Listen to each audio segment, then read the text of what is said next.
Dear student, class 9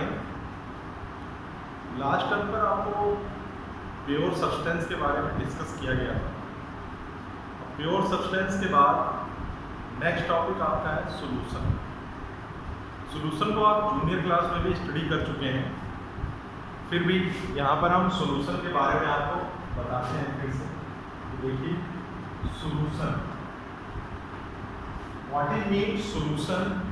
solution आप जानते हैं एक प्रकार का होमोजीनियस मिक्सचर होता है। Homogeneous mixture of two or more substance. Two or more substance कहने का मतलब दो या दो से अधिक सब्सटेंस का जो मिक्सचर होगा उसी को हम बोलते हैं सॉल्यूशन। तो सीधे डिफाइन भी कर सकते हैं, a homogeneous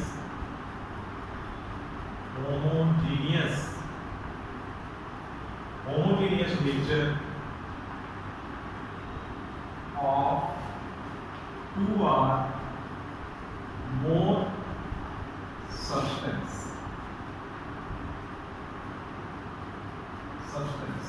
is known as solution। अब सॉल्यूशन की जब हम बात करते हैं तो इसमें दो तरह के कंपोनेंट्स भी होते हैं।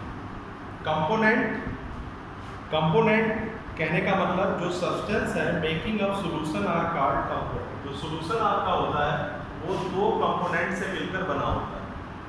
अब जो दो कंपोनेंट्स होते हैं वो क्या होते हैं उसको भी देखिए।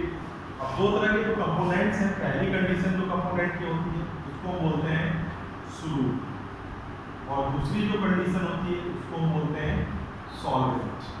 तो सोल्यूट और सॉल्वेंट दो तरह के कंपोनेंट्स होते हैं। फर्स्ट को हमने सोल्यूट का और सेकंड को हमने सॉल्वेंट का। तो सोल्यूट और सॉल्वेंट को समझने के लिए एक एग्जांपल हम छोटा सा आपको देते हैं। Take a beaker, fill up the water and mix the salt.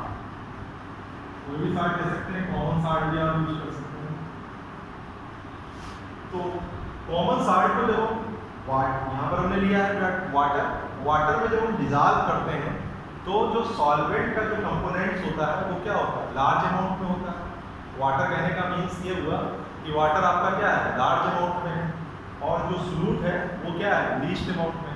Solute इसमें क्या कहना है, जो कॉमन सॉल्ट है it is known as solute, और जो वाटर आपने मिक्सअप किया ये कहलाएगा आपका सॉल्वेंट। और इन्हीं दोनों को अगर हम ऐड कर देते हैं सोल्यूट प्लस सॉल्वेंट, इसको हम ऐड कर देंगे तो बना लेगा क्या, सॉल्यूशन। इसी को क्या बोलते हैं, ये कहलाएगा आपका सॉल्यूशन। सोल्यूट और सॉल्वेंट को अगर हम ऐड कर देते हैं दो कंपोनेंट्स को तो ये बना लेता है, प्रिपेयर हो जाता है आपका सॉल्यूशन। तो सॉल्यूशन की बात हो गई। तो सॉल्यूशन के रिगार्डिंग सॉल्यूशन में अगर हम बात करें तो सोल्यूट जो आपका तैयार हुआ, जो हमने आपको डिफाइन किया, तो सोल्यूट और सॉल्वेंट को अगर हम आइडेंटिफाई भी करना चाहें तो आपको कॉन्सेप्ट क्लियर हो गया होगा।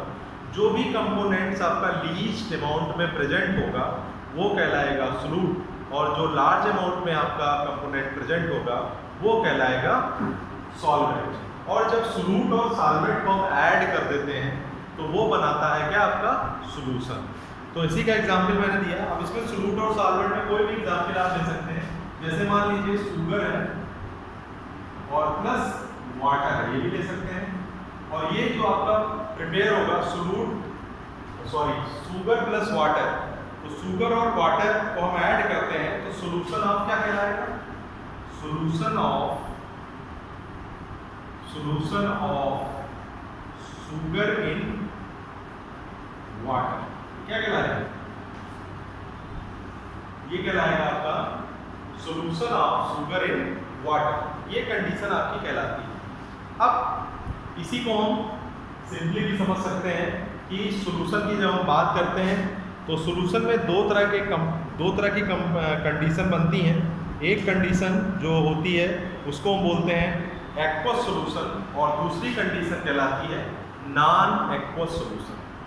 अब एक्वस और नॉन एक्वस सॉल्यूशन किसे कहेंगे, एक्वस और नॉन एक्वस सॉल्यूशन समझने के लिए दो तरह के कंपोनेंट्स हम देख सकते हैं। जैसे मान लीजिए सपोज दैट हमने कॉमन सॉल्ट लिया और कॉमन सॉल्ट को हमने वाटर में डिजॉल्व कर दिया। तो जब कॉमन सॉल्ट को वाटर में ही डिजॉल्व कर रहे हैं तो ये कहलाता है आपका क्या, एक्वस सॉल्यूशन, इसको हम क्या बोलेंगे, एक्वस सॉल्यूशन। और दूसरी कंडीशन में मान लीजिए हमने शुगर ले लिया या साल्ट भी ले लिया, इसको हमने डिजॉल्व कर दिया एल्कोहल, वाटर में नहीं, एल्कोहल, तो ये कंडीशन कहलाती है आपकी नॉन एक्वस सॉल्यूशन। तो दोनों कंडीशन कॉन्सेप्ट क्लियर हुआ, एक कहलाती है एक्वस सॉल्यूशन, दूसरी कहलाती है नॉन एक्वस सॉल्यूशन, जिसमें हमने कंपोनेंट्स आपने यूज किया था उसको आपने डिजॉल्व कर दिया किसमें, वाटर। अगर वाटर में वो कंपोनेंट आपका डिजॉल्व होता है तो उसको हम कह सकते हैं एक्वस सॉल्यूशन।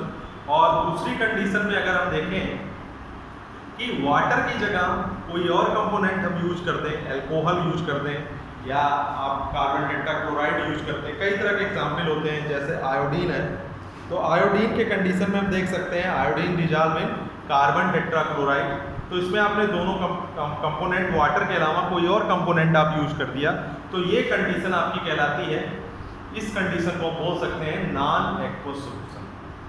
तो दोनों बातें आपके कॉन्सेप्ट क्लियर हो गया होगा कि सॉल्यूशन क्या है और एक्वस और नॉन एक्वस सॉल्यूशन क्या है। तो इन दोनों को हम इसी के अकॉर्डिंग समझ सकते हैं।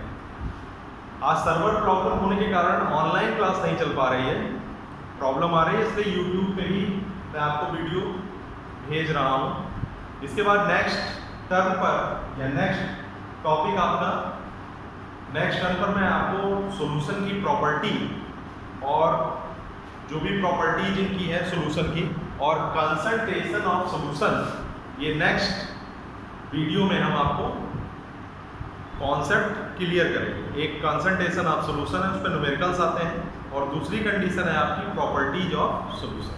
Thank you student.